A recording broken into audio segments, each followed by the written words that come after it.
Hey, Coach, super excited you found us on YouTube. Make sure that you watch and leave some comments below if you have any questions on anything in the video. That's the first thing. Second thing is make sure you subscribe. If you want updates, you're obviously here because you're a basketball coach, so subscribe down below. We would really appreciate that. And the third thing is if you're looking for resources, you're looking to become a better basketball coach, click up above or down below, teachhoops.com. It is a vast resource to help you become a better basketball coach. I'm here to help. I just got done answering about 25 emails, so go check it out. I think it will be a great resource for you, 14-day free trial. And let me know if you have any questions. Thanks. All right, welcome. High School Hoops, episode 52. So is there an anniversary song? I know there's a birthday song. Start singing our anniversary song, Coach. Anniversary songs tend to be kind of romantic, and I just don't want people to think of a bromance. That's true. So. Bromance, yes, bromance. Bromance. Maybe we'll go with bromance song. So you'll love this. So because it's an anniversary, I'll tell an anniversary story. Yeah. So my anniversary is the middle of July. I was in a gym with my son coaching a game on my anniversary from about driving to Kettle Moraine. Offered for her to come. Been married 21 years. She said no. That's fine. But yes, anniversaries are an interesting cookie for sure. So let's look back at the year, Coach. What do you like and dislike about it? What do you think have been? I hope people that are listening to this will give us some ideas moving forward.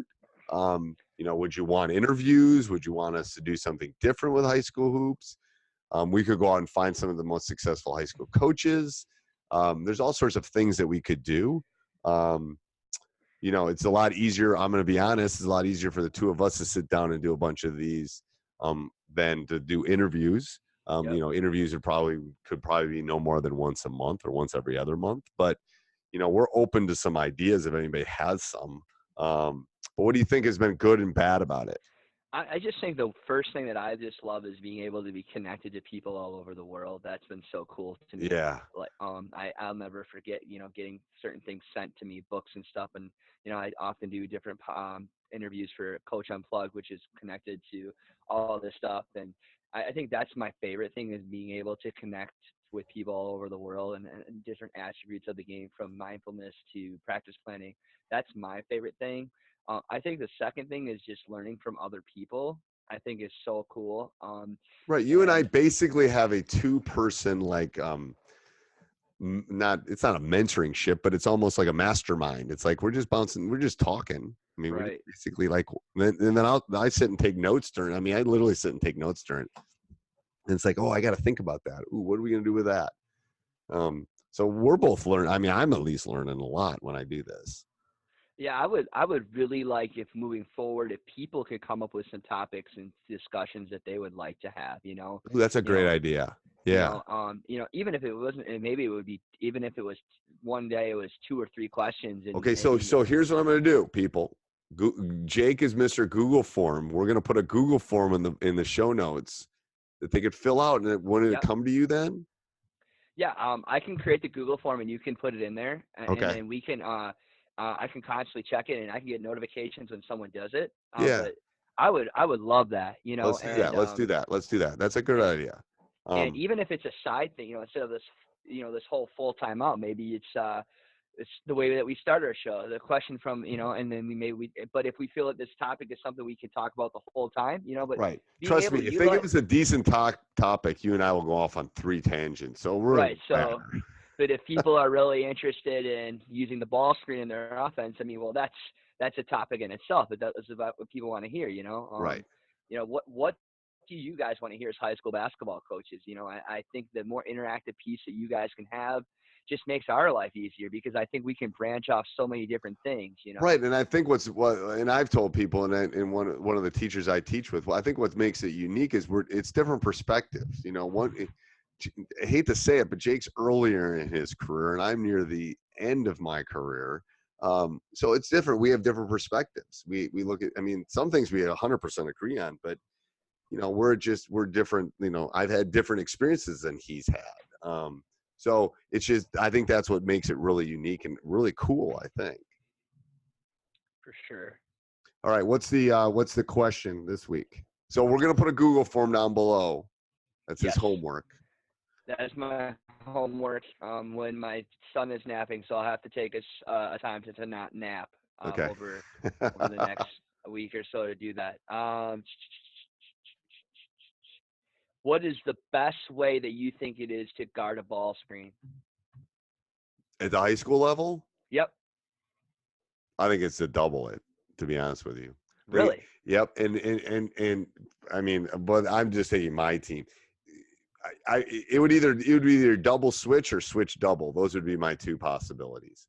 I think they're the easiest. I don't think you want, if you give kids too many variables, they'll mess up.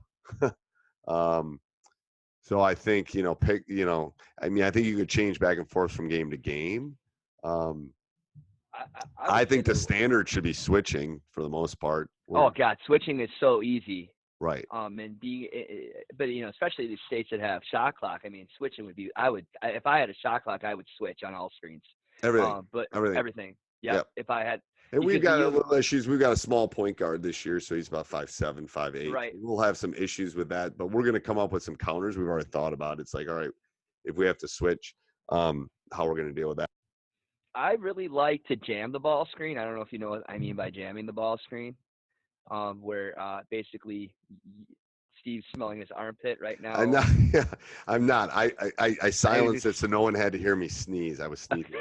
Okay, so sorry. I'm the only person that gets a cold. So those, last 5 episodes have been horrible. But whatever. I'm the only person that gets a summer cold. So, do you explain what you mean by hard hedging that? No, not hard hedging. I said jamming the ball. Jamming. So what do you mean by jamming? So basically, the guy that's covering the screener screens him almost to allow it to eliminate the roll, and then the person that comes underneath the screen. So say that again. So the guy that's coming up the screen. So yeah, this will be interesting. I feel like you're like in a movie set here too, with your background and stuff. So like. It would be like okay. the person that's on defense is actually screening that guy that's like he's jamming him. He's not allowing him to roll. He's not allowing him to roll. I like that. So and so then the guy that whoever's guarding let's say a big is setting. And what do you call? What do you have a call for that? What do you call that? I just call it jamming. Okay. I learned it from Tom Izzo. Tom Izzo runs about different ways. Here's what I like about it. When at levels, a lot of times people at the high school level, smaller schools, they run ball screens for big guys to roll. Right. It eliminates that roller. Most guards can't, maybe unless you have a really good guard, can shoot off the dribble.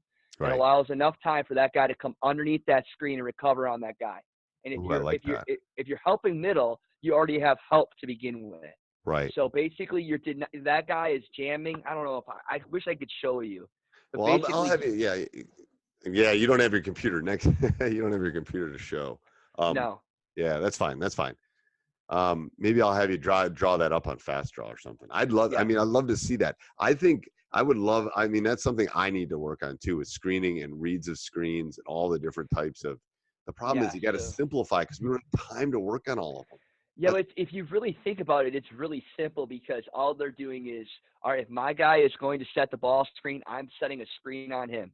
Right. And he's not allowing him to roll. And guess what? That guy just comes underneath. Underneath. And guess what happens? You got to be careful, though, because if they slip, they slip. But if you are jamming in and he slips the ball screen, you still already have coverage on him. Right. So, I mean, it's one way of looking at it. I had a lot of success with it. Because it's an easy way to run. I think hedging sometimes creates miscommunication. Well, we won a state title because they did hedge, and it gave us enough space to get the shot off in 2011. Correct. I remember that. Yeah, so it's like that's why I tend to jump or switch, but switching can cause some problems too. I agree. I like that. That might work for our point guard. Anytime someone comes and tries to screen for him, yep, we don't switch, we jam. You allow him to come underneath. Because if you really, it depends on how your defense. But jamming, I don't know. So I'm going up the screen. The point guard's got the ball. I'm going up the screen. The defender. Yep. I'm defending. They're defending me. Right. So and I'm going to basically set a screen on him. On me. Yep. Okay. And you're jamming him.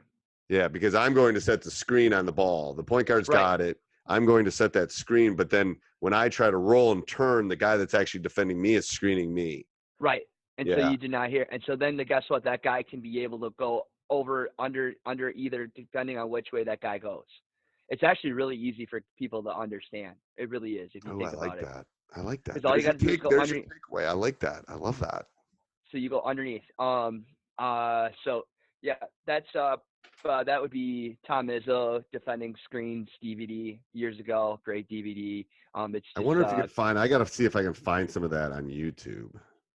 yeah, I bet it's you jamming the could. ball screen. He teaches Yeah. it really well, but it might be something that might be good for you guys to use with a smaller Yeah. point guard. Yeah. I mean, he's quick as like a lightning Right. So bug. if Like, you can get that slow guy that's screening to have your other guy push him out and allow that so it's an quick guy easy to come rule. underneath. Everybody, anytime our point guard gets screened, We jam, and everybody Yep. else switches. Yep. Because everyone else is pretty uniform. That's pretty easy. That's pretty easy. I like that. And you could even if that point guard sees that happening, or that big guy, he should be calling out jam, and he'll know what's going on. Right.